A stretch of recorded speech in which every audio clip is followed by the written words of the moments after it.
Hello and welcome to our channel Education Point Gujarat official. Dear students, आज एक और हम क्वेश्चन सॉल्व करने जा रहे हैं। आज हमारा क्वेश्चन जो है वो statistics part 2 standard 12 chapter 1 probability exercise 1.2 question 4 to 7 है। बहुत ज़्यादा इंटरेस्टिंग क्वेश्चन है। 4 से लेकर 7 तक के जो ये क्वेश्चंस हैं ये सॉल्व किए जाएंगे। बहुत ज़्यादा इंटरेस्टिंग है, बहुत इजी है। प्रोबेबिलिटी के कॉन्सेप्ट को मैंने पहले भी बता दिया है, फिर से बोल रहा हूँ। प्रोबेबिलिटी का ओवरऑल जो सेंट्रल आइडिया है वो डिनोमिनेटर बेस्ड है। अगर आप एक क्वेश्चन का डिनोमिनेटर डिसाइड कर लीजिए, मतलब टोटल आउटकम क्या है, वो आपका हमेशा क्या रहेगा, डिनोमिनेटर। और जो फेवरेबल आउटकम है वो न्यूमिनेटर। आप एक क्वेश्चन में पहचान लीजिए, लिखते चले जाइए जितना भी है। बहुत बहुत ज़्यादा इजी और बहुत इंटरेस्टिंग है।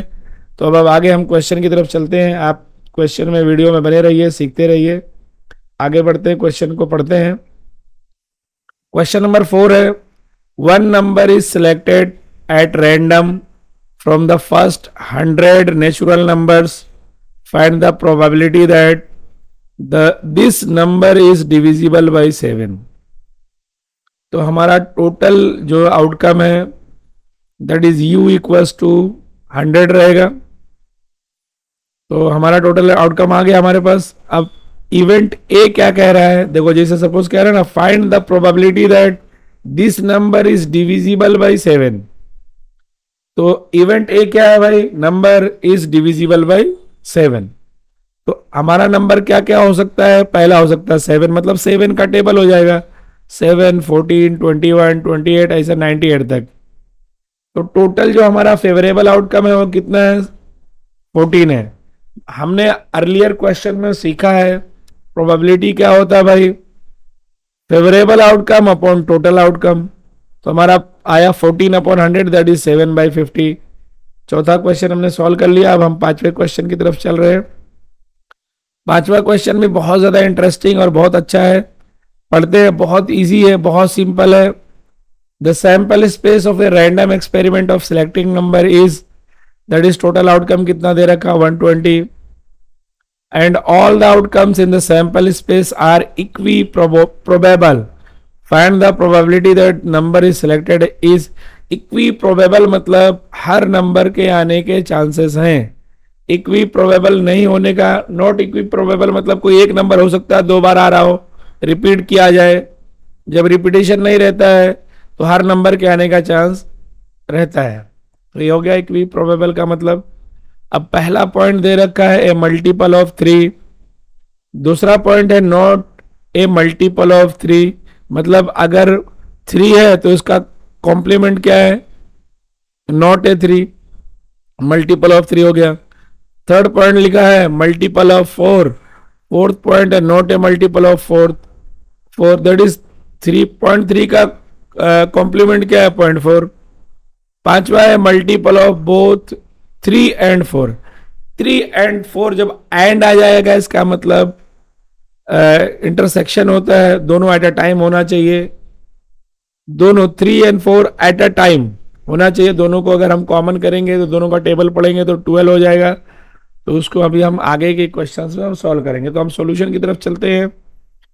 सॉल्यूशन में देखो टोटल आउटकम कितना दे रखा है, 120 आपके सामने लिखा हुआ, देख लीजिए क्वेश्चन में ऑलरेडी दिया हुआ, सॉल्यूशन में भी मैंने लिखा है। पहला पॉइंट क्या लिखा है, ए मल्टीपल ऑफ 3। तो मैंने लिखा है the number selected is a multiple of 3। Event A that is event of number selected is multiple of 3। तो ए का कॉन्सेप्ट क्या होगा, 3, 6, 9 एंड 20 तक चला जाएगा, दैट इज 120 तक। तो टोटल फेवरेबल आउटकम कितना आएगा, 140। अब हमारा प्रोबेबिलिटी क्या होगा, favourable outcome upon total outcome that is 40/120 that is 1/3। तो हमारा पांचवें क्वेश्चन का पहला सब पार्ट हो गया। सेकंड सब पार्ट की तरफ चलेंगे। Selected number is not a multiple of 3। तो A dash that is complement of ए।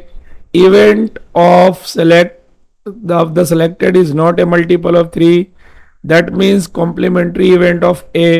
तो P of A dash क्या होगा, बाई 1 माइनस पी ऑफ ए, मतलब प्रोबेबिलिटी ऑफ ए डैश क्या होगा, 1 माइनस प्रोबेबिलिटी ऑफ ए होगा। तो हमने क्या कर दिया भाई, 1/3 हमारा प्रोबेबिलिटी आया हुआ, उसको मैंने माइनस कर दिया, तो हमारा रिजल्ट कितना आया, 2/3।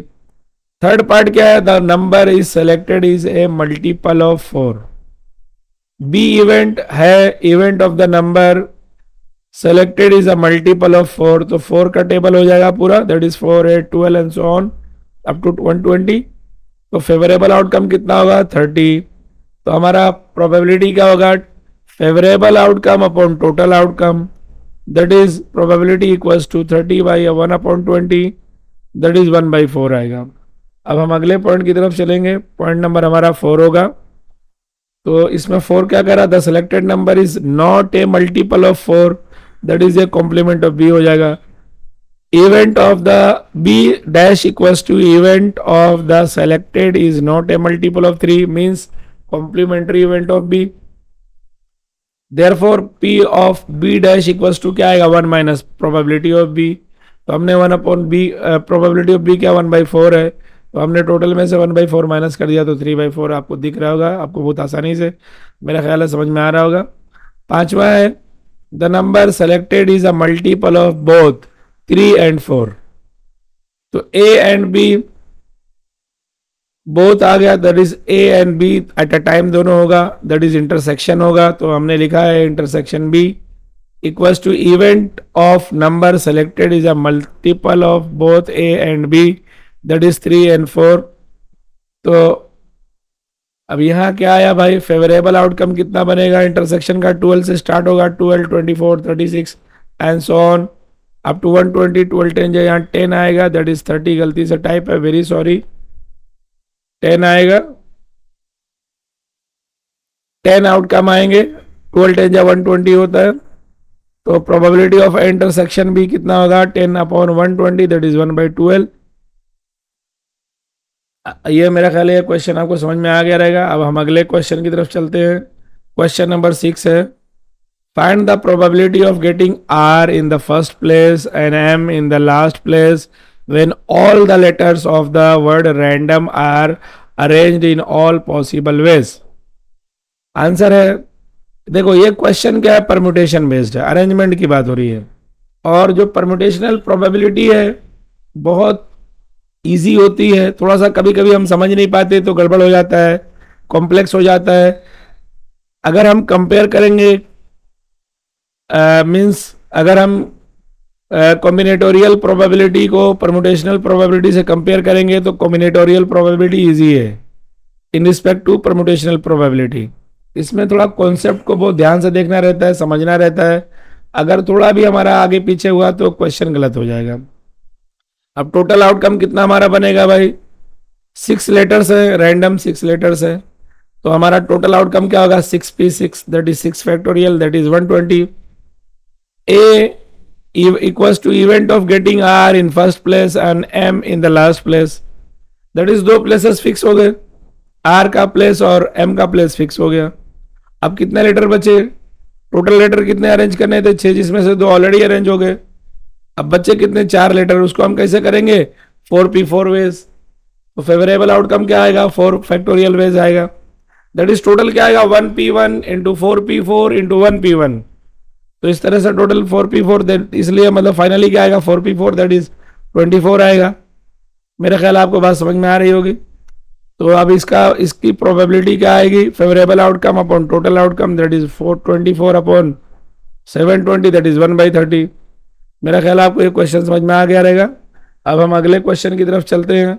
अगला क्वेश्चन हमारा 7वां क्वेश्चन है, देखते हैं क्या कह रहा है question. Find the probability of getting vowels in the first, third and sixth place when all the letters of the word orange are arranged in all possible ways. ये भी परम्यूटेशनल प्रोबेबिलिटी वाला क्वेश्चन है।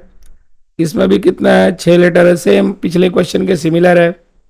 तो टोटल आउटकम कितना आएगा, 6 factorial, that is 720। अब event A, इसमें event जो बनाया गया है वो क्या है भाई, जो वॉवेल है उसका प्लेस फिक्स बता रहा है, कौन कौन से प्लेस पे हो, first, third and sixth place पे। तो अगर ये 3 नंबर आपस में इधर उधर कहीं पे भी लिखे जा सकते हैं, वो तो बोल दिया कि भाई कहीं पे भी तीनों को प्लेस किया जाए।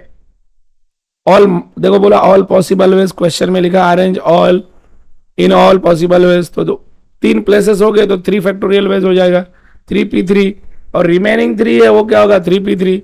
तो इस तरह से जो ये 6 लेटर्स हैं इनको 2 टुकड़े करके 3 के मतलब 3 वोवेल्स हैं 3 कॉन्सोनेंट है, तो 3 अपनी तरफ से कैसा भी अरेंज हो जाएंगे, वो 3 कैसे भी अपने आप से अरेंज हो जाएंगे। और जब total eight a time arrange नहीं सेलेक्ट नहीं होते हैं तो आपस में मल्टीप्लाई होते हैं, इसलिए 3p3 इंटू 3p3 करके लिखा हुआ है, 3 factorial into 3 factorial, that is to. हमारा फेवरेबल आउटकम कितना होगा 36। प्रोबेबिलिटी का कॉन्सेप्ट क्या है भाई, favourable outcome upon total outcome, that is probability of A क्या बनेगा 36/720, दैट इज प्रोबेबिलिटी क्या होगा 1/20। मेरा ख्याल है आपको ये क्वेश्चन बहुत अच्छे से समझ में आया होगा। अगर क्वेश्चन आपको समझ में आया तो प्लीज़ मेरे चैनल को सब्सक्राइब करिए, मेरी वीडियो को लाइक करिए, कमेंट्स करिए और इस वीडियो को ज़रूर अपने दोस्तों में शेयर कीजिए। Thanks for watching my video.